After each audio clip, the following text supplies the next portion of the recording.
නමෝ තස්සේ භගවතෝ අරහතෝ සම්මා සම්බුද්දස්සේ නමෝ තස්සේ භගවතෝ අරහතෝ සම්මා සම්බුද්දස්සේ නමෝ තස්සේ භගවතෝ අරහතෝ සම්මා සම්බුද්දස්සේ සමුදය ධම්මානුපස්සීවා කායස්මින් විහෙරති වය ධම්මානුපස්සීවා කායස්මින් විහෙරති සමුදය වය ධම්මානුපස්සීවා කායස්මින් විහෙරති इति ධර්මානුශාසනාවෙහි අනුග්‍රහක බෞද්ධ ප්‍රමුඛ නරඹන සදහැවර පින්නතනිය බුදු සමය තුල ඊටා වැදගත් වටිනාකමක් තිබෙන වචනයක් තමයි සතිය නැත්නම් සතිමත් වීම කියලා කියන්නේ. නමුත් මේ සතිය නැත්නම් සතිමත් වීම කියලා කියන්නේ අපි සමාජයේ ජීවත් වෙනකොට ඉගෙන ගන්නා වූ සීකල්පනාව කියන අර්ථය නෙවෙයි. ඊට වඩා ගැඹුරුයි. අපි සාමාන්‍යයෙන් සිහි කල්පනාව කියන වචනේ පාවිච්චි කරන්නේ මතක තියෙනවට. මතක නැත්නම් සිහිය නැහැ කියලා කතා කරනවා. ඒකත් එක්තරා සරල කාරණයක් වශයෙන් ගැලූ කාල ඇත්ත. නමුත් තථාගතයන් වහන්සේගේ ඉගැන්වීම් වල මේ යතන යෙදලා තියෙන ආකාරය බැලුවොත් අපමාදව අමත පදං සිහියෙන් කටයුතු කිරීමයි කියන ලද අප්‍රමාදය නිවනට මගේ. උත්ථානවතෝ සතිමතෝ සුචිකම්මස්ස නිසම්මකාරිනෝ සුචි කර්මයන් කෙරෙහි සතිමතෝ. එතකොට මේ සති කියන පදයෙන් වෙන්න ඕන කාරණය පිළිබඳව මනා අවබෝධයක් අපට තියෙනවා. ගෞතම සසුන තුල ලෝභය, දේශය, මෝහය නම් වූ ක්ලේශ ධර්මයන් ප්‍රහාණය කොට ඉන්පසු ලැබෙනා වූ සැනසීමට උරුමකම් කියන්ට ඕන නම් මේ ලෝභය, දේශය, මෝහය ප්‍රහාණය කිරීම සඳහා අනුගමනය යුතු ක්‍රියාමාර්ගයක අනුගමනය කළ යුතු ක්‍රියාමාර්ගයක වැදගත් තැනක මේ සතියේ ඉන්නවා. නමුත් මේ සතිය තියෙන තැන සූත්‍ර දේශනාවල ගණනාවක තිබෙනවා. ආනාපාන සති කියන වචනය පාවිච්චි කරමින්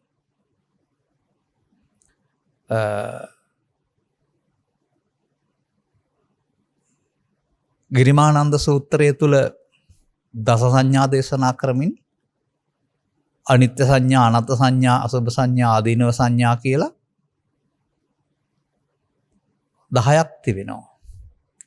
මේකෙන් කියන්නේ මේ 10ම දැනගන්න ඕන කියන එක නෙවෙයි.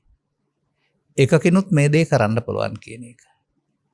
ඒ පිළිබඳව එක එක කරුණක් ගනිමින් ධර්ම දේශනා ටිකක් කරන අදහස් කෙනුත් ඉන්නවා. කල් වේලා ගනිමින්. ඒකේ තියෙනවා අගට ආනාපාන සති කියලා. නමුත් ඒ ආනාපාන සති කියලා කියන එක ඊට පස්සේ තවත් කරුණු 10ක් 11ක් ඔස්සේ විග්‍රහ කරන්නේ. දීගං වාසසන්තෝ පසසන්තෝ රස්සං වාසසන්තෝ පස්සංකෝ සබ්බකාය පටිසංවේදී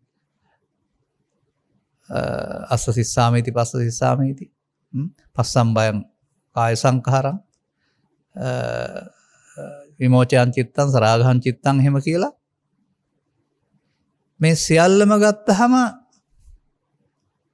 අයං උචිති බික්ඛවේ ආනාපාන සති කියලා තියෙන්නේ. නමුත් සමාජයට හුරුුනේ එහෙම නෙවෙයි. වර්තමාන සමාජයේ සෙල් සමාදන් වෙන්න වාඩි වෙන හෝ නැත්නම් අනිත් අයට දරුවන්ට හෝ අපාන කියන වචන දෙකට හුස්ම ඇතුළු වීම පිටවීම කියලා දීලා ඒ සිහියෙන් ඉන්නේ ආනාපාන සතිය කියලා තමයි පුරුදු වෙන්නේ. ඉතින් ඒ සිහියෙන් ඉන්න එක ආනාපාන සතිය නම් එනම් වෙනත් ත්‍රිලක්ෂණයක් චතුස්සත්‍යයක් පටිච්චසමුප්පාදයක් නිරෝධයක් මොකක්වත් දේශනා කරන්න ඕන නැහැ. බණ මොකුත් දන්නේ නැතුවම ආනාපාන සතියෙන් නිවන් දකින්න පුළුවන් වෙනවා. ඒ නිසා මම සමාජයට කියන්න හදන්නේ ආනාපාන සති කියන එකේ තේරුම හුස්ම දෙස බලාගෙන ඉහළ පහළ ගැනීම පමණක් නෙවෙයි කියලා. නමුත් එතන එහෙම කරනවා නම් වෙන දෙයක් කියන්නම් අපි. සාමාන්‍යයෙන් අපේ අරමුණු කෙරෙහි අපේ සිහියම වෙලා තිබෙන්නේ. ඇසෙන් කනට, කනෙන් නාසයට, නාසයෙන් දිවට, දිවෙන් කයට තමයි අරමුණු මාරු වෙන්නේ. එතකොට මේ අරමුණු කෙරෙහි තමයි අපේ සිහිය තිබෙන්නේ. සිහිය තිබෙනවා විතරක් නෙවෙයි අරමුණ වලට අහු වෙලා යනවා. යනවා විතරක් නෙමෙයි මේ අරමුණු වල තිබෙනා වූ ලෝභ දේශයන් මොහයන්ට අනුව දැවෙනවා තැවෙනවා.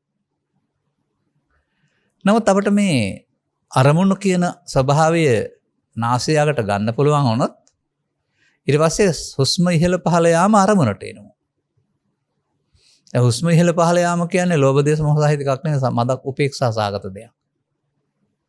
එතකොට ඒක හුරු කළොත් කෙනෙක් තමන් සතු ඒ වන විට තිබෙන ලෝභ දේශ මොහයන් සියල්ල හැමම තබාගෙන තමයි මේකට හිත යොමු කරන්නේ. නමුත් මේ සිත යොමු වීම තුළ ඒවා අරමුණට එන්නේ නැත්නම් ඒවා දුක නැති නිසා මේක සැනසෙල්ලක් තිබෙනවා. ඊට අපහසුවෙන් කරන්න ඕන වැඩක් මේක. මොකද කෙනෙක් ජීවත් වෙනකොට පස් දොරෙන් අරමුණු අරගෙන ඒවා නිරන්තරයෙන් එන්න හේතු තබාගෙන අවුල් මනසකින් ඉන්නේ. මේ අවුල් මනස ස්වභාවයෙන් ස්වාභාවිකව නිස්සබ්ද කරන්න බෑ. අවුල් වෙන්න තියෙන කාරණා අයින් වුණාම ඇති වෙන නිස්සබ්දතාවය වෙනම තියෙනවා. අපට බලෙන් නිස්සබ්ද කරන්න පුළුවන්. නාසය අගට සිහිය පමණක් නෙවෙයි බුදු පිළිමයක් දෙස සිහිය තබාගෙන පිළිමෙ හිතට අරගෙන බුදු පිළිමේ කියන එක ඉස්සරහින් තියෙන එකක් නම් ඒක අරමුණට අරගෙන අරමුණේට බුදු පිළිමේ ගැනීම තුළින් ඒ සිතුවිල්ල බලවත් වුණාම මේ ආනාපාන සතියෙන් පමණක් නෙමෙයි ඕනෑම එම හදාගත්ත සිතුවිල්ලක් බලවත් වීමෙන් ඒකේ තියෙන බලය නිසා අනිත්වා එන්නේ නැතුවම ඒ කාලය තුළ සැනසීමක් ලබන්න පුළුවන්. විනාඩියක් දෙකක් පැයක් දවසක් ඊටත් වැඩි කාලයක් පවා පුළුවන් කෙනෙකුට එහෙම ඉන්න. නමුත් තේරුම් ගන්න ඒකට තමයි ditta ධම්මසුඛ විහරණය කියලා කියන්නේ. හෙවත් ඒ මොහොතේ ලැබෙන සැනසීමක්. නමුත් Taman සතු ලෝභ දේශ මොහ මූලයන් එහෙමම තියෙනවා. මේක අතහැරපුවම ඒවා ආපහු ගැටෙනකොට එන්න ඉඩකමක් තියෙනවා. ඒ කියන්නේ ධර්මයේ දන්නේ නැතිව මේ කියන ආනාපාන සති කියන වචනට අදාළ මේ සිහිය වැඩුණයි කියලා එතනින් එහාට යන්න පාරක් ලැබෙන්නේ නැහැ. අර කරුණු 11 කාරණා විස්තර කරන්න මට මේ වගේ පැයක කාලයක් මදි වෙනවා. මම ඉදිරියට දවසක තමයි මේ පිළිබඳව පියවරෙන් පියවර විස්තර කරන්න කල්පනා කරන්නේ.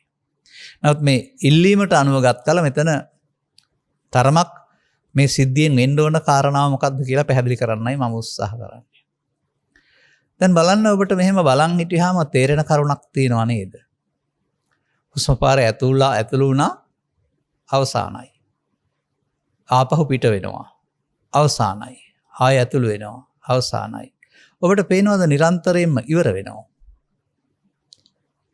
මොහොතක් පාසාම අරමුණෙන් අරමුණට අපි ඇතුළු වීම එක අරමුණක් පිටවීම තව අරමුණක්. එතකොට අපි අරමුණෙන් අරමුණට හුස්ම පාර ඇතුළු වීම සහ පිටවීම අරමුණෙන් අරමුණට මාරු කර නේද බලයි. අපි අරමුණෙන් අරමුණට යනවා නේද දැන් ආපහු. එක අරමුණක තබා ගැනීම කියවට ඇතුළු වීම එක අරමුණක් පිටවීම තව අරමුණක් එහෙනම් එකක් නෙමෙයි ඉපදෙනවා මැරෙනවා. මට තේරෙනවා ඉපදීම මැරීම දැනගන්න පුළුවන් උදව්වක් මේකේ තියෙනවායි කියලා. ඉපදීම මැරීම කියන්නේ මව් කුසෙන් බිහිවීම හෝ ජීවිත අවසානයේ මරණය නෙවෙයි. මේ අපි ළඟ සිතුවිලි වල පහළ වීම සහ මරණය. හොඳයි අර ඇතුළු වීම පිළිබඳ සිහිය කොහෙන්ද ඔබට තිබෙන්නේ? මං හිතන හැටියට කාය ద్వාරයෙන් කියලා. කායට නාසයට තමයි මේක දැනෙන්නේ. කාය ద్వාරයට අරමුණක් ස්පර්ශ වෙලා. ඒ අරමුණ ස්පර්ශ රූපයක්. ඒක සැප දුක් උපේක්ෂා වලට අයිති සැප හෝ දුක් වේදනාවකින් තොර උපේක්ෂා වේදනාවක් තියෙන්නේ. ඒ වගේ මේක ඇතුළු වෙනවා කියන හැඳිනීමක් තියෙනවා. ඒක පිළිබඳව 아무තෙන් ලෝභ දේශ මොහ සංකාරයකුත් නැහැ නමුත් සංඛාරයක් තියෙනවා. ඒකේ දැන ගැනීමකුත් තියෙනවා.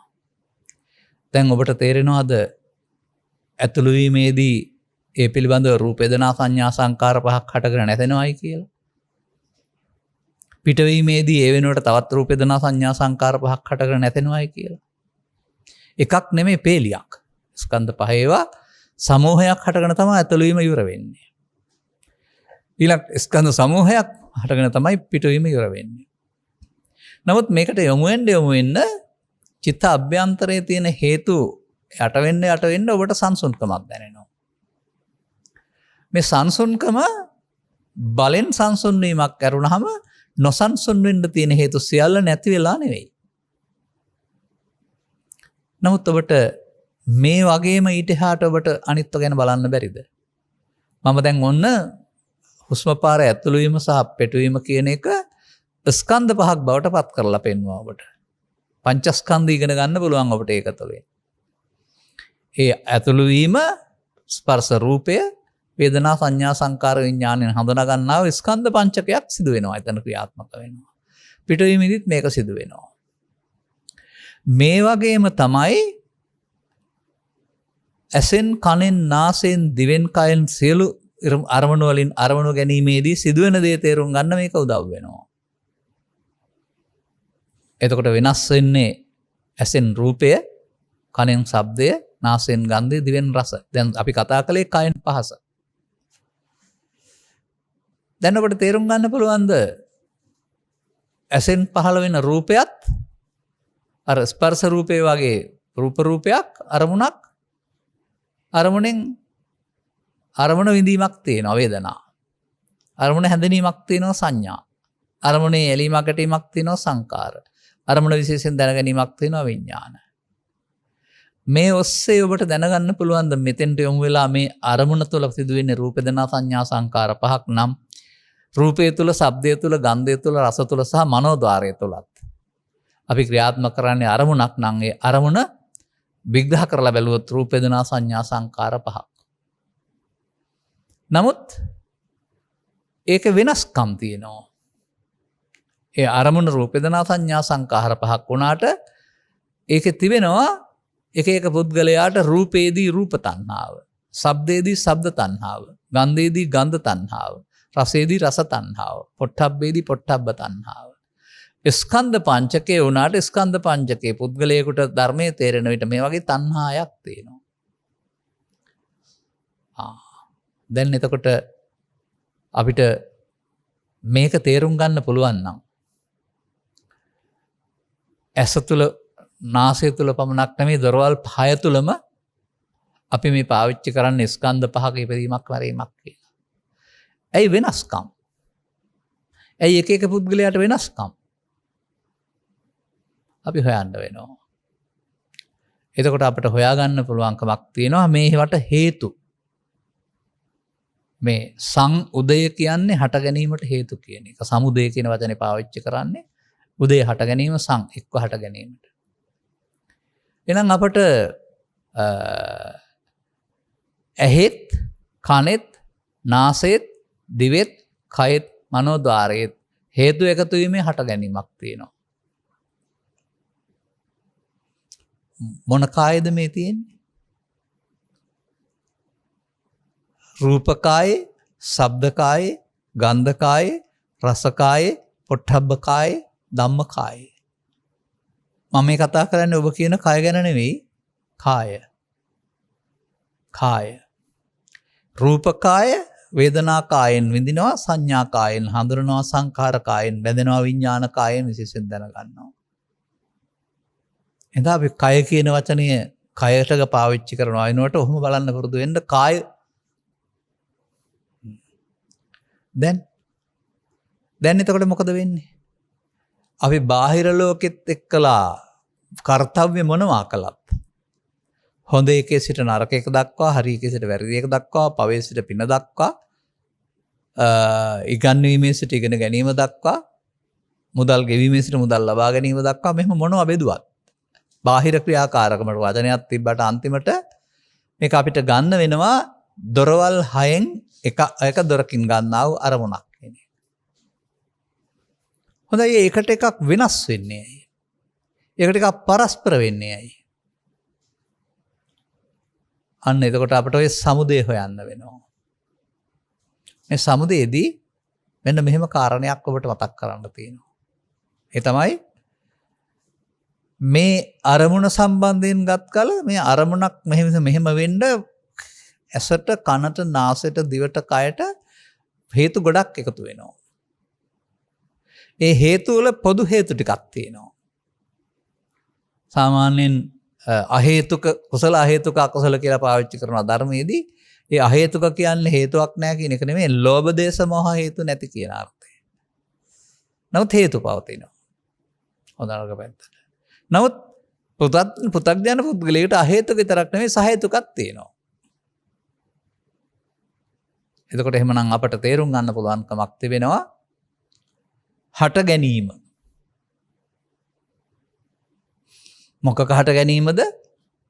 එන්නා වූ අරමුණක් තුළ ඒකට අදාළ ලෝභයේ දේශේ මෝහේ හට ගැනීම. ඒ විතරක් නෙවෙයි ඒ පෘථග්ජන පුද්ගලයාට දර්ශනය කරගන්න පුළුවන් වෙනවා පසු කාලීනව හටගෙන වැයවීමේදී නැත්නම් විනාශ වී යාමේදී විනාශ වුණාට යලිත් හටගන්න පුළුවන් විදිහකට ප්‍රමාදයකට බැඳලා විනාශ වීමක් අපි කරගෙන තියෙන බව. ඒ දෙක තේරුම් ගන්න වෙනවා. ඒක උනේ කොහොමද? අපට මව්කුසෙන් බිහි වුණ තැන් පටන්ම මේ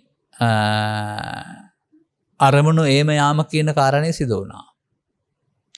නමුත් අරමුණු ඒම යාමේදී අපට අරමුණු සම්බන්ධයෙන් කිසියම් ආකාරයක ප්‍රියශීලී අප්‍රියශීලී කැමැති අකමැති ඇලෙන ගැටෙන කියන මේ අගයන්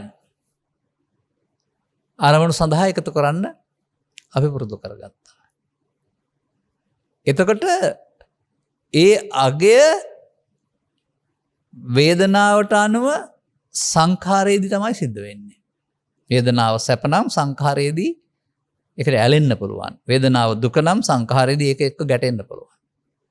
අන්න ඒ විදිහට තමයි මේ චේතනා කියන ස්කන්ධය සංඛාර ස්කන්ධය තුළ දෙපැත්තක් ගන්න. ඒ දෙපැත්තක් ගැනීමේදී අර අනිකුත් අහේතුක හේතු සමග මේ සහේතුක හේතුත් එක්කලා එකතු වෙලා ඇලීමකින් ගැටීමකින් යුක්ත ස්කන්ධ පංචකය හටගෙන නිවා වෙනවා. අන්න මේක තමයි ළමා කාලේ ඉඳලා අපි පුද්ගලයෙක් වශයෙන් කටයුතු කිරීමේදී කළා වූ දේ ඇතුළත සිදුවෙන දේ. දැන් මොකද මේකෙන් වෙලා තියෙන්නේ දන්නවද? මේ හටගෙන නැසෙනවා වුණාට හටගෙන නැසෙන කාලය තුර ඒවා එක්කලා ඇලීම මුල් කොටගෙන ගැටීම මුල් කොටගෙන නැසුණට යලිත් හටගන්න පුළුවන් විදිහට චිත්ත අභ්‍යන්තරයට හේතුවක් තබමින් අපි සසරට බැඳෙමින් සංයෝජනය වෙමින් තමයි මේ කටයුත්ත කරලා තිබෙන්නේ. දැන් එතකොට අන්න මේක අපට මේ ඔස්සේ දකින්න පුළුවන් නම් හැම දෙයක් තුළම මේ සිද්ධිය අපි කරගත්තේ කියන එක. එහෙනම් අපට අපි අතින් සිදු වෙලා තිබෙන්නේ සතිමත් වීමක් නෙවෙයි ප්‍රමාදයක් කියලා තේරෙනවා. මතක තබා ගන්න. අපි අතින් සිදු වෙලා තිබෙන්නේ සතිමත් වීමක් වෙනුවට ප්‍රමාදයක්. අන්න දැන් මේ ප්‍රමාදය තේරෙනවා නම් ඊට පස්සේ ප්‍රථම ප්‍රමාදය වළක්වා ගන්නට තමයි ආපහු සතිමත් වෙන්න ඕන. මේක තමයි අපිට මේක ඉගෙන ගන්න තියෙන වැදගත් කාරණාව. නමුත් මෙහෙම ගැඹුරු කරුණක් පැහැදිලි වීමක් සිදු නොවේ. මේක මේ පාලියෙන් තියෙන එක සිංහලට පරිවර්තනය කරලා ඒ වාක්‍ය ඛණ්ඩයන් අනුගමනය කිරීමක් බවට පත් වෙලා තිබෙනවා. එතකොට අපිට ඒකේ වඩන අයට ඉන් එහාට යන්න බෑ සමාධියෙන් එහාට. නමුත් මේ බුදුන් වහන්සේ ධර්මයක් නිදේශනා කළේ. ඒ ධර්මයට අවතීර්ණ වෙන්න ඕන. මොනම ධර්ම න්‍යායක් ඔස්සේ හරි ඒ ධර්මයට අවතීර්ණ වෙන්න ඕන. අපි ධර්ම න්‍යාය ගත්තොත් පමාව සහ නොපමාව කියලා. එහෙනම් පමාව තේරුම් ගන්න ඕන, නොපමා වෙන්න සතිමත් වෙන්න ඕන. අයෝනිසෝ මනසිකාරය තේරුම් ගන්න ඕන, යෝනිසෝ මනසිකාරයෙන් කටයුතු කරන සතිමත් වෙන්න ඕන. මේ සතිපදයට තව මම අර්ථයක් ඔබට පෙන්වන්නම්. ඔය චිත්තචෛතසික විග්‍රහය ගත්තාම මේකේ තියෙනවා කුසල අකුසල හේතුක කියලා චිත්තචෛතසික විශේෂයක්. මේකේ අකුසල පදවලට සතිය දන්නේ නැහැ. මෝහයිරික අනුත්තප්ප උද්දච්ච කියලා පාවිච්චි කරනවා. ඒ වැඩි පෙන්වන්නේ එහෙනම් සතියක් නැති බවනේ. මෝහයිරික අනුත්තප්ප උද්දච්ච ලෝභ දිට්ඨි මාන කියන හැඟීම් මොහොතට ආවොත් එහෙම ඒ මොහොතේ ඒවා ඇරුණාම සතියක් නැහැ. නමුත් මේ 25ක් වන්නා වූ යහපත් චෛතසික වල සද්ධා වලින් පස්සේ සති කියන චෛතසිකයක් පෙන්නනවා. සද්ධා සති හිරියොත්ප්ප අලෝභ දෝස තත්‍ර මජ්ජතතා කියලා ඉන්නේ එහාට. අන්න මේ සති කියන චෛතසිකය තමයි අපි බලවත් කරන්න ඕන. එක කුසල චෛතසිකයක් කියන එකේ තේරම අකුසලයෙන් වෙන්වීම ඒකට පවරලා තියෙන බලයක්. හැකියාවක්. අකුසලයට ඉඩ නොදීම ඒකට තියෙන බලවත්. අන්න ඒ නිසා මේකට සති ඉන්ද්‍රිය සති බලය සති සම්බොජ්ජංග සම්මා සති. සතර සතිපට්ඨානයේ පටන් මේ සති කියන වචනේ ගොඩක් තැන්වල යොදලා තිබෙනවා. නමුත් අපි එහෙම එක දකින්නේ නැහැ. මේ තරම් වැදගත් කරලා තියන්නේ ඇයි කියන එක පිළිබඳව. එහෙනම් අපට පෘථග්ජන පුද්ගලයා තුළ මේ අරමුණු නැසීමේදී සතියකින් තොරව ප්‍රමාදීව කටයුතු කරනවා. පමාද විහාරී. පමාද විහාරී කරනකොට වෙන්නේ මොකද්ද බලන්න. අන්නේ පමාද විහාරී වෙනකොට වෙන දේ වළක්වා ගන්න තමයි අපට සතිමත් වෙන්න ඕන. දැන් මේක උනේ කොහොමද බලන්න. අවුරුදු 50ක් 60ක් ජීවත් වුණත් මේක සිදු වුණේ වර්තමානයේ අරමුණෙන් අරමුණට. නමුත් අරමුණෙන් අරමුණට වුණාට අරමුණ නැසෙන බව අපි දන්නෙත් නැහැ. අරමුණට අදාළ දේවල් එක්කලා ඇලුනහම ගැටුනහම අපි අරමුණ මමත්වයෙන් ගැනීම කරලා තිබෙනවා. මමත්වයෙන් ගෙන අවසන් කිරීම නම් වූ වරදට අපි අහු වෙලා. මේ නිසා අපට සුවසේ ජීවත් වෙන්න පුළුවන් හැකියාව වෙනුවට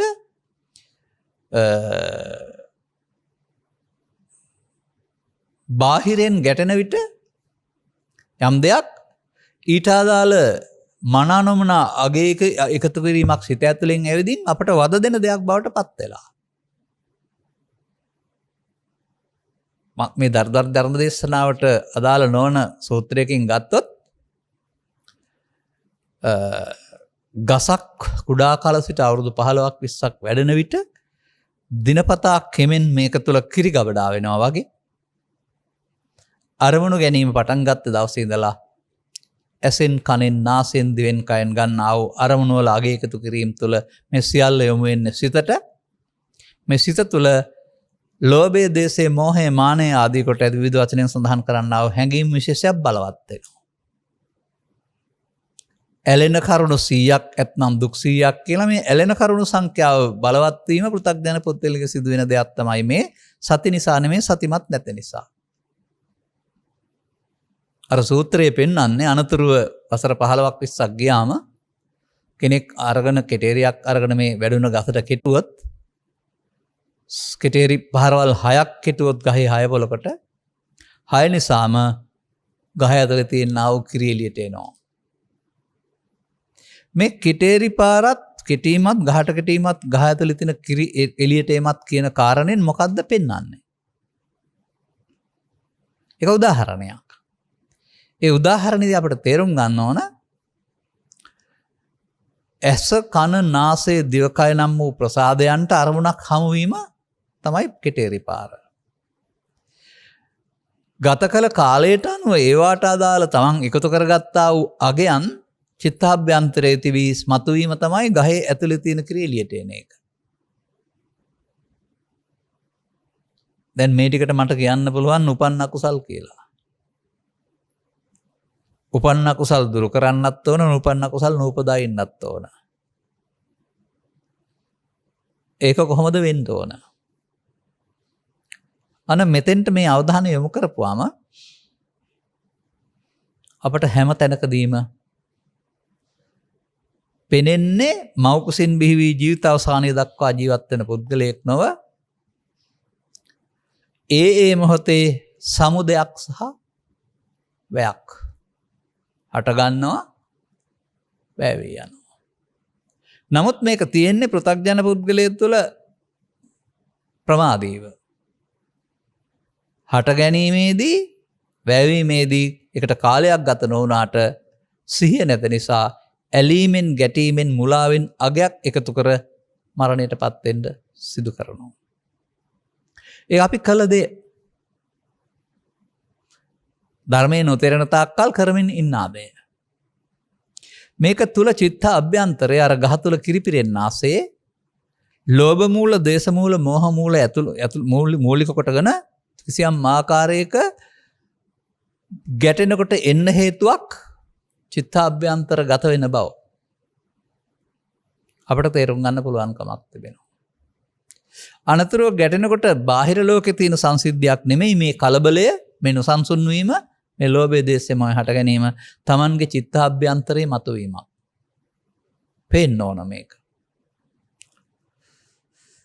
දැන් ඒක බැලුවහම විපාකයක් නේද? Taman ක්‍රැස් කරගත්ත විපාකයක්. එක්රැස් කරගත්ත සංඛ්‍යාව අඩු වෙන තරමට මේ විපාකයේ පීඩනය අඩුයි. එක්රැස් කරගත් බැරි තරමට මේ විපාකයේ පීඩනය බලවත්.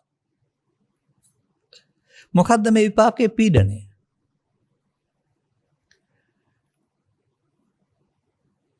දේමේ බික්කේ පච්චයා දුක්ඛං විහෙරති.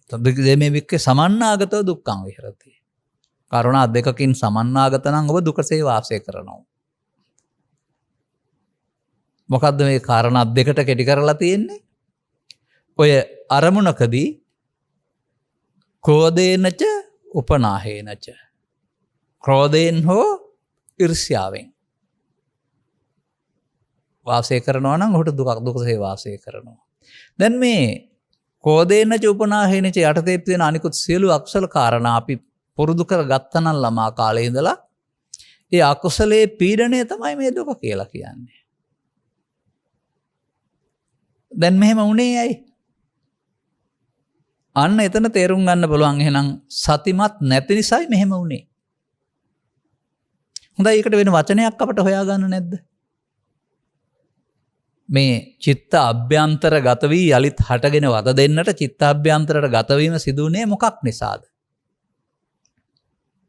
අපි දන්නවා නම් එහෙම වෙන්න දෙන්නේ නැහනේ. එකෙන් ගෙනත් දෙන්නේ දුකක් කියලා දන්නවා නම් එහෙම වෙන්න දෙන්නේ නැහැ. නමුත් අපි නොදන්න කරුණක් එකේ තියෙනවා. අපිට අදාළ කැමැති අකමැති හරි වැරදි කියන කාරණා තුළ ඇතිවෙනා වූ ඇලීමක් මුල් කොටගෙන ඒ මොහොතට අපි එතන එකතු කරන අගයට මඤ්ඤමානීය කියන වචනේ පාවිච්චි කරන්න වෙනවා. මඤ්ඤමානීය කියන වචනෙන් පාවිච්චි කරන්නේ මමත්වෙන් ගැනීම කියන එක. දැන් මමත්වෙන් අරන් තියෙන්නේ මොනවද? කයද?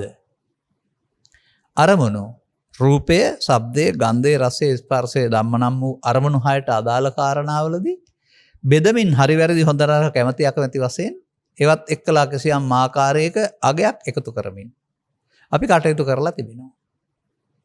ඒ අගයත් එකතු කිරීමෙන් කටයුතු කිරීම තුළ ඒවා හටගෙන නැසුණාට සහ මුලින්ම නැසෙන්නේ නැහැ. අනාගත පැවැත්මකට අදාළ හේතු එකතු කරමින් තමයි මේ සිද්ධිය වෙලා තිබෙන්නේ. මේක දරුවෙකුගේ දැන් මහලු කාලයේ දක්වාම ස්කන්ධ පංචකේ නම් වූ ධර්මතාවයේ තේරුම් ගත්තේ නැත්නම්, හටගෙන නැසෙන බව තේරුම් ගත්තේ නැත්නම්, හටගෙන නැසුණාට පැවැත්මට අවදාළ හේතු එකතු කිරීමක් තියෙනවා. දැන් මේක මොන තත්වයක් යටතේ වුණත් ලෝභ මෝහ, දේශ මෝහ යටතේ තමයි වෙන්නේ. ඇසෙන් කනෙන් නාසයෙන් දිවෙන් කයෙන් කියලා හයකට බෙදුවත් මේ දෙක යටතේමයි සිද්ධ වෙන්නේ. දැන් මොකද වෙන්නේ? දැන් මෙන්න මේ සිද්ධිය තමයි පමාව කියන්නේ. දැන් පමාවක් සිද්ධ වෙලා තිබෙනවා, නොපමා වෙන්න සිහිය තියාගන්න වෙනවා. අපි මේ ඉලක්කේ කතා කරන්නේ දුක්ඛ නිරෝධ ගාමිනී පටිපදාව සඳහා. මේ ආනාප ඇතුල්වීම පිටවීම නම් වූ ස්කන්ධ සිදුවීම නිකම්ම ඇතුළවීම පිටවීමකට ගන්න නැතුව ඒක ස්කන්ධ පහක දැක්මක් බවට පත් කරගෙන ඒ ස්කන්ධ පහ ඔස්සේ ඇසේ නාසය අග විතරක් නෙමෙයි, ඇසේ කනේ නාසයේ දිවේ කයේ හැම එකක් තුළම අපිට මේ කතා කරන රූපේදී, ශබ්දේදී, ගන්ධේදී, රසේදී පහළ වෙන්නේ ස්කන්ධ පංචකයක් නම් වූ ඒකක තුළට ගොනු කරගන්න පුළුවන් නම් අනුතුරු අපට ජීවත් වෙන්න පුළුවන් වර්තමාන ස්කන්ධ පංචකය තුළ. ඇසෙන්ද, කනෙන්ද, නාසයෙන්ද, දිවෙන්ද, කයෙන්ද කියලා නෑ. නමුත් අපිට තව බාධාවක් තියෙනවා. අපිට මෙතන මේ සතියෙන් කෙරෙන්න ඕන කාරණාව පිළිබඳව අවබෝධයක් නැහැ. අපිට අවබෝධයක් තිබෙන්නේ සතියක් නැතුව ඇලිලා ගැටිලා අවසන් කිරීමේ ක්‍රියාවලිය පමණයි. ඒ නිසා ඒ අයට නමක් තියෙනවා අසුතවා පුතුග්ජනෝ අරියාණං අදස්සාවි කියලා. අසුතවත් පුතග්ජන භාවය තුළ වුන් පැවැත්මේ නියෝජිතයන්, පැවැත්මේ කොටස්කරුවන්, පැවැත්මේ නරක එක සහ හොඳ එක සහ හොඳ මේක හොයන අය වශයෙන් පැවැත්ම තුළ වෙනස්කම් කරගන්නවා. පැවැත්ම තුළ මොනතරම් වෙනස්කම් කරගත්තත් නරක එක සිට හොඳ එක දක්වා ප්‍රමාදය නම් මුලාව ඒක තිබෙනවා. මෙබැවින් අපි නම් කරන පාපය තුළත් ප්‍රමාදය නම් වූ මුලාව. අපි නම් කරන්නා වූ කාමාවචර කුසලය තුළත් ප්‍රමාදය නම් වූ මුලාව. අපි නම් කරන්නා වූ රූපාවචර අරූපාවචර කතාන ධාන කුසලලත් ප්‍රමාදය නම් වූ මුලාව. මුලාව. දැන් එතකොට ඔබට මේ මුලාවන් තුනම නැහැ. ඔබට තියෙන මුලාව ගැන තේරුම් ගන්න. එහෙනම් අපට මේ පැවැත්මේදී කිසියම් ආකාරයකට මේ සසරට බැඳෙන ක්‍රියාවලිය නවත්ත ගන්න බැරිද අපිට? සසරට බැඳෙන ක්‍රියාවලිය නවත්ත ගන්න බැරිද? සාමාන්‍යයෙන් පෙන්වන්නේ සංයෝජන පහාන සූත්‍රය කියලා. සංයෝජන බන්ධන වෙනම කාරණයක්. බන්ධන කියන සූත්‍රය වෙනම තියෙනවා. ප්‍රහාණ කියන වචනයක් පාවිච්චි කරනවා. අන්නේ ප්‍රහාණය කියන කාරණාව වර්තමානයේදී සිද්ධ වෙන්න ඕන. වර්තමානය කියන්නේ මේ මොහොතේ බාහිර ලෝකයේ කියන එක නෙවෙයි. ඔබ ඉන්නේ කොතන කොහේ හිටියත් ඇසට කනට නාසයට දිවට කයට හෝ සිතට එන්නා වූ අරමුණක් නම් වූ අරමුණේ වර්තමානයේ. මේ අරමුණේ වර්තමානයේ පාලනය කළ නොහැකි කාල වේදයක් තියෙනවා. ඒ පස්දර වසා මනෝද්වාරයට ඇතුළත් වූ විට හෙවත් නින්දේදී නින්දෙන් අවදි වෙන තෙක් මේ කොටසට අපිට මෙතෙන්ට යොදන්න බෑ. ඒ යාට ඕන හැටියට ඇහෙන් කනට කනෙන් නාසයට මනෝද්වාරය ඇහෙන් කනට කනෙන් නාසයට ඉබාගාතේ යනවා. ඒ ඉබාගාතයක් හදලා දීලා තියෙන්නේ කවුද? අපිමයි. බාහිර වශයෙන් අරගෙන අරමුණු වල මුලා වීමේ මුලා වූ ආකාරයට තමයි ඉබාගාත යන මනසක් අපට හැදෙන්නේ. එළුවම අපිම කරගත්ත වරදක් ඒක. පමණක් නෙවෙයි ඒ ඉබාගාත යන මනස හදාගත්තාම ජීවිත අවසානයේට ඉබාගාත යන මනසින් පාලනයක් නැතුව පරලෝ යන්න පුළුවන්. අපරාධකරුවා, පුණ්‍යවන්තයා, ඥානලාභී ආදී විවිධ වෙනස්කම් තිබුණත් මේ හැමෝටම මේ අරමුණ තුළ මනෝලෝකේ ක්‍රියාත්මකයි. ඒකේ පවතින දුෂ්ටකම් නම් දුෂ්ටකම් වැඩි ගොඩක්. ඒකේ පවතින සංසොන් නම් සංසොන්කමකුත් තියෙනවා. නමුත් දුෂ්ටකමත් ලෞකිකයි, සංසොන්කමත් ලෞකිකයි. යහපත් පැත්තත් ලෞකිකයි. මෙන්න මේ විදිහට අපිට මේක දකින්න පුළුවනි නම් ඊට පස්සේ අපිට මේ පැවැත්මේ කොටස්කරුවෙක් බවට පත් වී ආ ගමනට තිත තියන්න වෙනවා. තවදුරටත් පැවැත්ම නියෝජනය කරන්නෙක් වෙනුවට නැවැත්ම නියෝජනය කරන්නෙක් බවට පත් වෙන්න වෙනවා. දැන් එතකොට කොහොමද නැවැත්ම සිදු වෙන්නේ? ඔබට ගමනක් යනවා නම් පැවැත්ම සිදු වෙන්නේ තබන නිසා නේද? ඉදිරියට පා තබන නිසා නේද? ගමන නවත්තන්න ඕන නම් පාද නොතබා ඉන්න ඕනනේ. හොඳයි, මේ ඉදිරියට පා තැබීම කියන වචනෙන් බුදුන් වහන්සේ උගන්වා තිබෙන කරුණ ඔබට තේරෙනවද?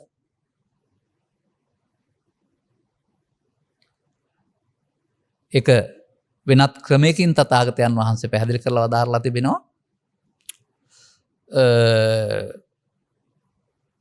ඔය මම කතා කරන වර්තමාන අරමුණ නම් වූ ස්කන්ධ පංචකය තුළ ඇසේ හෝ කනේ හෝ නාසයේ හෝ දිවේ කයේ ඔය සමුදය කියන්නා වූ හේතු එකතු වීම සිද්ධ වෙනවා. ඒක සාමාන්‍යයෙන් ගත්තාම ප්‍රසාදයත්, ගෝචර රූපයත්, ආලෝකයත්, මානසිකාරයත්, චක්කු සම්පස්සයත්, චක්කු සම්පස්ස නිසා පදින සැප දුක් උපේක්ෂා වේදනාත් කියන මේවා තමයි මේ හේතු සියල්ල. නමුත් මෙතන මේ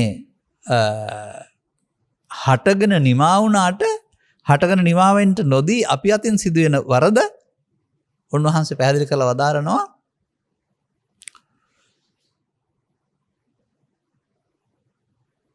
දැල් වෙන පහනකට දැල් වෙන්නට පහන් වැටියත් පහනත් තෙලුත් අවශ්‍ය වන්නාසේ. බාධා තිබෙන්නා වූ මේ තුන එකතු වීමෙන් පහන් දැල්ලක් දැල් වෙන්නාසේ. එතකොට මේ දැල්ල නැමැති ඵලයට පහන සහ තෙල් සහ වැටි ආහාර වෙලා. නමුත් මේ යම්කිසි කෙනෙක් මේ තෙල් දැල්ල පවත්තන්ට හිතලා මේකට නැවතත් වැටිය නිවෙන්න පෙර වැටියකුත් තෙල් ඉවර වෙන්න පෙර තෙලුත් බහලා අනවා නම් එතකොට එහෙනම් දැල්ලට ආහාර හම්බ වෙලා දීගමත් ඥානං ජාලයි එහෙවත් දිගු කලක් දැල්ල වෙන්න පටන් ගන්නවා. කුමක් නිසාද? නැවත නැවතත් තෙල් සහ වැටි බහලා නිසා. අර ගහේ කිරිවලින් උපමා කළා වගේ මේ නැවත නැවතත් තෙල් සහ වැටි බහා ලැබීම කියන කාරණාව ඉදිරිපත් කරන්නේ කොතෙන්ටද?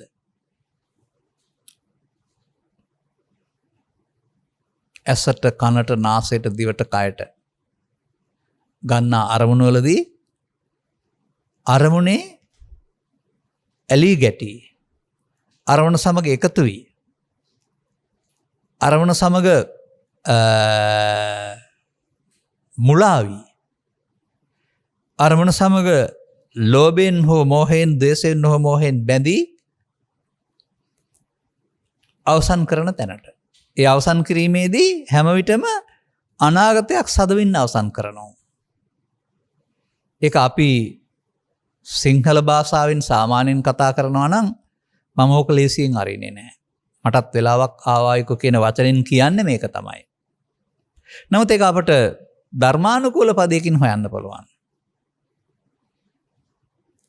අරමුණක් තුළ සිදුවෙන්නා වූ මේ සමුදය ධම්මානුපස්සීවා. ඒක අපි සූත්‍ර දේශනා විශාල ගණනක තියෙනා වූ දෙයක් වශයෙන් උපුටා ගනිමින් මෙහෙම කියන්න කැමතියි. ඇස තුළ හෝ කන තුළ හෝ නාසය තුළ හෝ දිව තුළ හෝ කය තුළ හෝ සිත තුළ මේ සිද්ධියේදී ඔය ප්‍රධාන හේතු එකතු වීමට කියනවා පස්ස කියලා. අනතුරු විඳීමට කියනවා වේදනා කියලා. වේදනා යනු රිදීම නෙමෙයි, අර සැප දුක් උපේක්ෂා වශයෙන් විඳීම වෙනස් වෙන ආකාරය. වේදනාවට ඇලෙනවට ගැටෙනවට කියනවා තණ්හා. එතනින් එහා පැත්තට මේ ඇලීම ගැටීම මුල් කරගෙන උපාදාන භව නම් වූ කාරණේදී තමයි අර තෙල් දැමීම සහ වැටිය දැමීම සිද්ධ වෙන්නේ. එහෙනම් මොකද වුනේ? අවසන් කරන්න බැරි වුණා. තව වතාවක් තෙල් සහ වැටිය දැම්මා.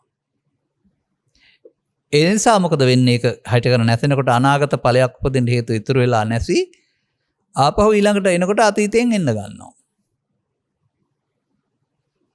මෙන්න මේ අරමුණ තුල පමාව තේරුම් ගන්න. එතකොට එතන සතිය නැහැ. අරමුණ තුල පමාවේදී සතිය නැති වෙනවා.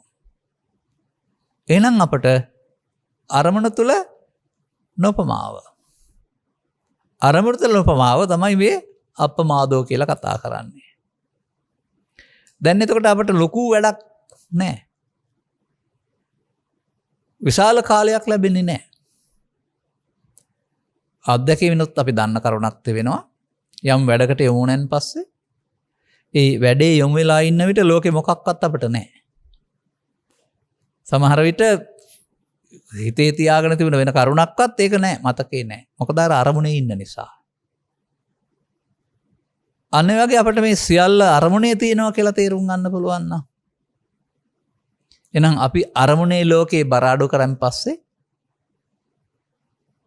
ලෝකේ හැම දෙයක් සම්බන්ධයෙන්ම අරමුණක් ආවට ඒක උපේක්ෂාගත වෙන තත්වයට හදන්න පුළුවන් වෙනවා. අපේ තිබෙන හිතේ තිබෙන වෙනස් කිරීම අතහරින්න පුළුවන් නම්.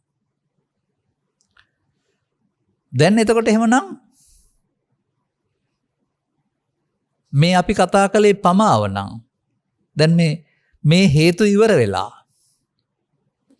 ආයෙත් උපදින්න නැති විදිහට හේතු ඉවර වෙලා සංසුන්කමක් හම්බ වෙන්න ඕන. එතකොට ඒක අර ආනාපාන සතිය කියලා කියනවා උස්ම ඉහළ පහළ ගැනීම දිහා බලන් ඉඳලා ක්ලේශ ධර්මයන් යටපත් කළා වූ සංසුන් බව වෙන්න බෑ. ඒක ආපහු ක්ලේශ ධර්මයන් මතුවනහම පිරිහී යනවා. මෙන්න මේක තේරුම් ගත්ත පුද්ගලයෙකුට මේ හේතු අයින් වෙන විට හමු වෙනා වූ සංසුන් ස්වභාවයක් පවතිනවා. මේක අරමුණක් වැඩිම තුළ සංසුන් වන බව සහ අරමුණ වල හේතු අවසන් කිරීම තුළ සංසුන් බව කියන එක දෙකක්. අරකට කියනවා බොජ්ජංග විප්‍රයුක්තානිච, මේකට කියනවා බොජ්ජංග සම්පයුක්තානිච කියලා. අරකට කියනවා බාහිර කාණ කියලා, මේකට කියනවා අරිය පුද්ගලාණ කියලා. අනේ වෙනස මේ සමාජයේ තේරුම් ගන්නේ නැහැ. හටගන්න හැම එකක්ම අවසන් වුණාට අපි සිහියෙන් කටයුතු කිරීම තුළ අවසන් වෙන්නේ අනාගත ඵලයක් ලබන්න හේතුවක් නොතබා. නමුත් එහෙම අරමුණු කෙරෙහි අතහැරීමක් සිදු නොකළොත් එහෙම සමාධියක් තුළ සිදු වෙන්නේ සංසුන් බවක් ලැබෙන්නේ අදාළ හේතු යටවීමෙන්. මේ දෙක මේ ලෝකෙත් තිබුණා. බුදුන් වහන්සේ පහළ වෙනකොට තිබුණා අර එහා මුල් කොටස. බුදුන් වහන්සේ මේ කොටස හඳුන්වා දුන්නා. ඒක මේ දෙකේම ප්‍රතිඵල දෙකක්. අරකේ ලෞකික ප්‍රතිඵල, මේකේ ලෝකෝත්තර ප්‍රතිඵල. නමුත් පොඩි වෙනස්කමක් තමයි තියෙන්නේ. නමුත් මේ ලෝකෝත්තර දේ හඳුනාගන්න බැරි වුණාම මොකද වෙන්නේ? ලෞකිකය ඒ බවට පත් වෙනවා. ලෝකෝත්තරය අමතක වෙනවා. අනතුරු අපට මේ වර්තමාන මොහොත අනාගත ඵලයක් උපදින්නට හේතු නොතබා අවසන් කරන්නට අවශ්‍ය සිහියට හිත යොමු කරන්න බැරි වෙනවා. ඊට පස්සේ අපි භාවනා ක්‍රම පාවිච්චි කරනවා. දැන් ඔබට තේරෙනවා නම් මේ ක්‍රම කියන වචනෙන් මොකද්ද කරන්නේ කියලා. අපට ස්වභාවයෙන් ඇසට කනට නාසයට දිවට කයට අරමුණු පහළ වෙනවා. ඔබ වෙන අරමුණක් හදා ගන්නවා. කෘතිමව. දැන් ඒ අරමුණ බලවත් කර ගැනීම තුළ උනේ මොකද්ද? අනිත් අරමුණු වෙන්න තියෙන ඉඩකඩ වසා දැමීම නේද? මේ අරමුණ එකක් නිසා ඒක නැවත නැවත හටගෙන නැසෙන විට වෙනත් අරමුණු එන්නේ නැති නිසා මේ අරමුණේ පවතිනා වූ මෝහසහගත උපේක්ෂාවක් තියෙනවා. මේ අරමුණෙත් ඊට පස්සේ මෝහසහගත කියන එකේ තේරුම අරමුණ නැත්තම් සමාධිය මම බවටපත් වුණා වූ මුලාවක් තියෙනවා. ඒක බොහෝ කෙනෙක් දන්නේ නැහැ. එනිසා අපිට මේ අවස්ථාව යොදා ගන්න ඕන වර්තමාන මොහොත හදාගත්ත අරමුණකින් ලෝකෙන් මගහැර සිටීම වෙනුවට ගැටෙන ඕනෑම අරමුණක් ඔස්සේ චිත්තාභ්‍යන්තරයේ තියෙන දේවල් එළියට එන්න ඇර දැකීම. අර ප්‍රහාණ කියන වචනේ පාවිච්චි කළොත් එහෙම ඒකට පෙන්නනවා අපිට උපදින්න අවස්ථා තුනක් දෙනවායි කියලා. මේ අරමුණට. uppannam kama vitakkam, uppannam vyapada vitakkam, uppannam විහිංසා විතක්කම්. තුනක් එන්නේ නැහැ, එකයි එන්නේ. අන්න මේ uppannam නැත්නම් හටගන්න එක තමයි අර නාසය අගට සිහි තියාගත්තා වගේ ඊළඟට ඇසෙන් කනෙන් නාසෙන් දිවෙන් කයෙන් හටගන්නේ. දැන් අපට ඒක පේනවා නම් පෙරකලේ කුමක්ද? දැන් කරන්න ඕන මොකද්ද? පෙරකල කාරණේ පැවැත්ම සඳහා භවගාමී හේතු ඉදිරිපත් කරමින් සසර යන්න පාරක් හදාගත්තා. ඒ පමාද විහාරී. දැන් පමාර විහාරී අවස්ථාව අපමාද විහාරී බවට පත් කරගන්නට අපට මේ මොහොතට සතිය තියෙන්න වෙනවා. දැන් එතකොට එහෙමනම් අපට මේ කතා කරපු කාරණා තුළ හේතු එකතු වීමෙන් හට ගැනීම සහ හේතු ඉතුරුකට අවසන් වීම කියන කාරණාව දකින්න පුළුවන් වුණා. එතකොට එතන වය ධම්ම නැහැ. හේතු ඉතුරුවේ අවසන් වීමේදී. දැන් අපට සමුදය වය. ස්කන්ධ හට ගැනීම සහ හේතු ඉතුරු නොවි අවසන් වීම කියන එක ඇසෙන්, කනෙන්, නාසයෙන්, දිවෙන්, කයෙන් අරමුණු වෙන විට බලන්න පුළුවන් දියුණු නුවණක් තියෙන්න වෙන සිහියක්. දැන් මොනවද අතහරින්නේ? මවද, පියාද, ඉඩකඩම්ද, ඉගෙනගත්ත දේද, හරි හම්බ කළ දේද? නෑ, මෙතෙන්ට තමයි මේ ඡාග කියන වචනේ පාවිච්චි කරන්නේ. සාමාන්‍යයෙන් සිංහලට තෑගි ආවේ ඡාග වලින්. ඒක දැන් පිරිනමන දෙයක් බවට පත් වෙලා. නමුත් අර ඡාග පදේ පෙන්වන්නේ ලෝභය, ද්වේෂය, මොහය අතහැරීම කියන ඡාග ධනං අරිය දානෙ. අන්න මේ ත්‍යාගවන්ත භාවය මෙතන කාටවත් දෙනව නෙමෙයි, Taman අතහරිනවා. මෙන්න මේ කාරණාව සඳහා වර්තමාන මොහොතේ යොදා ගන්න පුළුවන් නම් අර නාසයේ අගට යොමු වුණා වූ සිහිය වගේම ඕනෑම අරමුණක් සඳහා මේ සිහිය පාවිච්චි කරන්න.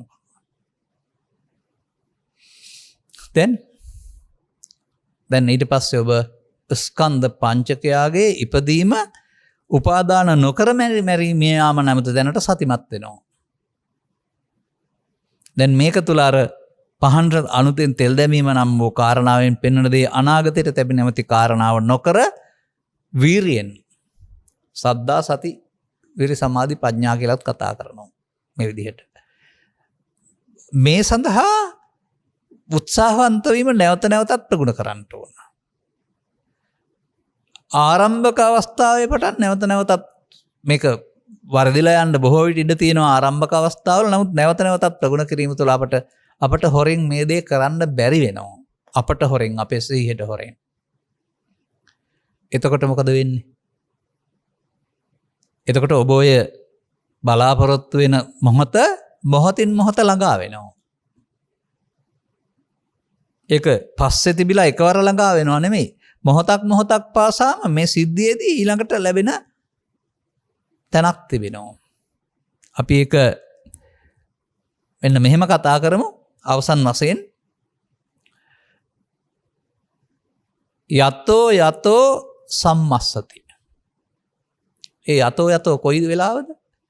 ඇසෙන් කනෙන් නාසයෙන් දිවෙන් කයෙන් හෝ සිතින් අරමුණු හට ගන්න වෙලාවට.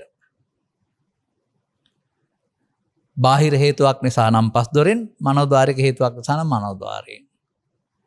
අර නාසයේ අග තිබුණා වූ සිහිය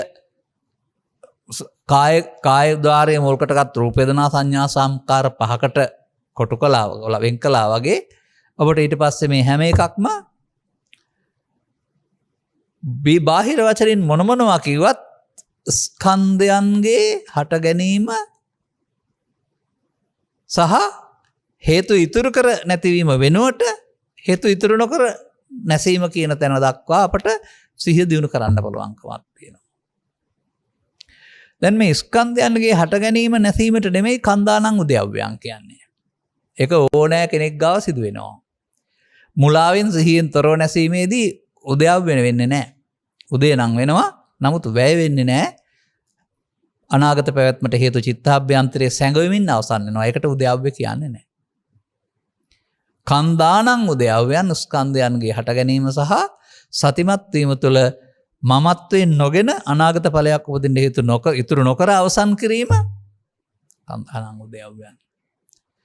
එක්වරක්ද, දෙවරක්ද, තුන්වරක්ද නැහැ. නැවත නැවතත්. දැන් මොකද්ද බලන්නේ? නිරෝධය. ඒ නිරෝධය කියන්නේ හටගෙන අවසන් වීම නෙමෙයි. අනාගත ඵලයක් උපදින්න හේතු ඉතුරු නොකර අවසන් වීම. මේ අවසන් වෙන මොහොතක් පාසා මොකද්ද කොහාටද ඔබ යන්නේ? මේ අවසන් වෙන මොහොතක් පාසා මම දකිනවා තණ්හා උපාදාන භව අවිද්‍යා සංකාර නොවි, තණ්හා නොවීමෙන් උපාදාන නොවි, භව නොවි විද්‍යා විමුක්තියටපත් වෙනවා. එහෙනම් අපට වෙසක් උත්සවයේ, පොසොන් උත්සවයේ, අවුරුදු උත්සවයේ හෝ තවත් උත්සවයක තියෙන උන්මාදය වෙනුවට නැත්නම් උපදින වේදිත සුඛය වෙනුවට එහෙම නැතිවීමකුත් නැති, නමුත් විඳිනවයි කියලා ආඩම්බර වීමකුත් නැති අපි කතා කරනවා ඒ නිසා අවේදිත කියලා. අවේදිත කියන්නේ විඳීමක් නෑ නෙවෙයි. විඳීම මමත්වෙන් ගැනීමක් නැති අවස්ථාවක් ඔබට මේ මොහොත ස්කන්ධ පංචකයේ උපාදාන කර නොගන්ට සතිමත් වී අවසන් කරන්න පුළුවන් නම් ඒ ඕනෑම මොහොතක ලැබෙනවා ලබති පීති පාමොඤ්ඤ. ලැබෙනවා ප්‍රීති ප්‍රමෝදයක්. ඒක වර්තමාන සමාජයේ පවතින ප්‍රීතිය ප්‍රමෝදය කියන අර්ථයට ගන්න නම් එපා. ඒකයි තේරුම් ගන්න ඕන. ඒකේ සිදුවීම සිදුවෙනකොට කෙනෙකුට ලැබෙන දෙයක්. දැන් ඒකට කියන නම මොකක් කියලාද බුදුරජාණන් වහන්සේ පෙන්නලා තිබෙන්නේ? අමතං තං විජානතං. ඒකට තමයි නිවන කියලා කියන්නේ. දැන් නාසයෙන් පටන් ගත්ත උස්ම ඇතුළු වීම පිටවීම පිළිබඳ සිහිය ස්කන්ධ පංචයක් බවට පත් කරගෙන ඒ ස්කන්ධ පංචකයේ ක්‍රියාවලිය ඇස කන නාසය දිවකය ඔස්සේ හැම එකටම යොදාගෙන ඒක උපාදානස්කන්ධ වෙන හැටි බව තේරුම් අරගෙන උපාදානෙන් මිදීම සඳහා අපට සතිය පාවිච්චි කරන්න ඕන කියලා තේරුම් අරගෙන දැන් අනතුරුව වහාට යන කෙනෙක් බවට පත් වෙලා ඉන්නේ. එකතු කරන කෙනෙක්ද අඩු කරගෙන යන කෙනෙක්ද? දැන් ඔබ සමුදය නෙමෙයි වය. හටගත්තේ වය. දැන් නැවතත් සංසුන් සමාධියක ඉන්න මහන්සි වෙන්න එපා. මේ තවදුරටත් පවතිනවා නම් මේ කාරණා සාමාන්‍ය ජීවිතය ගත කිරීමේදී අදාළ කරුණු ගැටෙන විට චිත්තාභ්‍යන්තරයේ තිබී ඔබට අදාළ දුක් දෙන්නා වූ හේතු ඔබට මතුවලා පේනවා. එහෙනම් එයාට අපි සතියේදී සමාව දෙන්නේ. මේ ක්ලේශ නැමැති සතුරාට සමාව දීමක් නැහැ. ක්ලේශ සතුරන් නසන්ටනේ ඕන. දැන් මේ සතියේදී පේනවා නේද මේක අනාගතයට ලැබුවොත් තමයි සසර ගමනක් හැදෙන්නේ ආදීනව පේනවා නේද? දැන් මොකද්ද වෙන්නේ? නිරෝධානුපස්සී. නිරෝධය නැවත බලමින් වාසය කරනවා. මට ඔතෙන්න එන්න අර අකු වචන 10 11 පේලි ඔස්සේ එන්න බෑ. ඒකේ තියෙන වෙනත් කරුණු නිසා. ඒ නිසා වශාල දෙයක් වශයෙන් ගන්න නැතුව වෙන්න ඕන කාරණාව තේරුම් ගන්න. මොනවද දැන් බලන්න. ස්කන්ධයන්ගේ හට ගැනීම හේතු ඉතුරු නොවි අවසන් වීම නැවතත් බලමින් වාසය කරනවා. අනුපස්සී විහෙරති. දැන් එතකොට ඒක නැවතත් පේනවා නම් සිහියට පේන්නේ නේද? දැන් මොකද වෙන්නේ?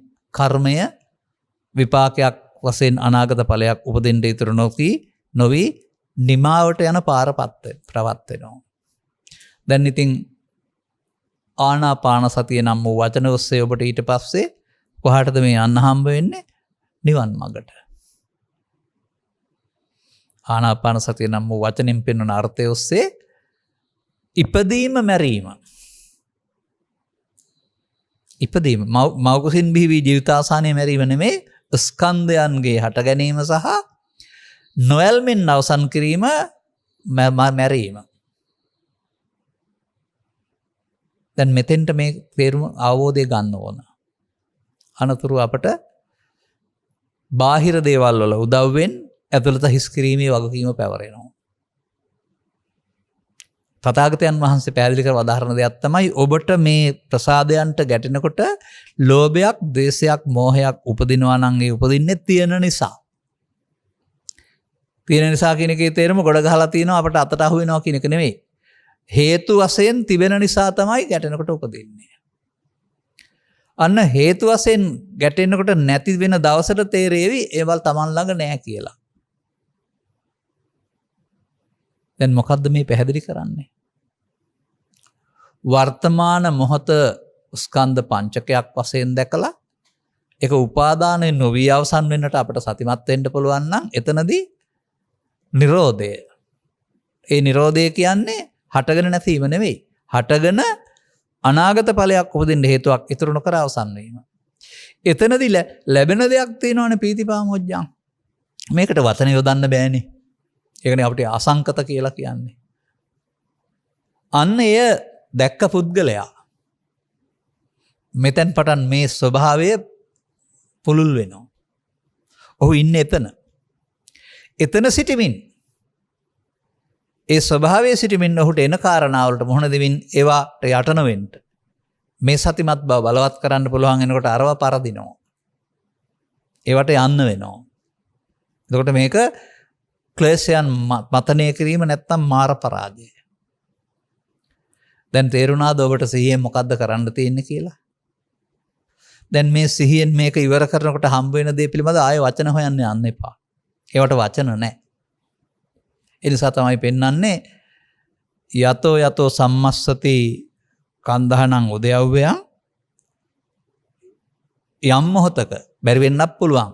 යම් මොහතක කියන්නේ නිින්ද හැරෙන විට යම් මොහතක ඒ වර්තමානයේ ප්‍රසාදයන්ට ගැටෙද්දී.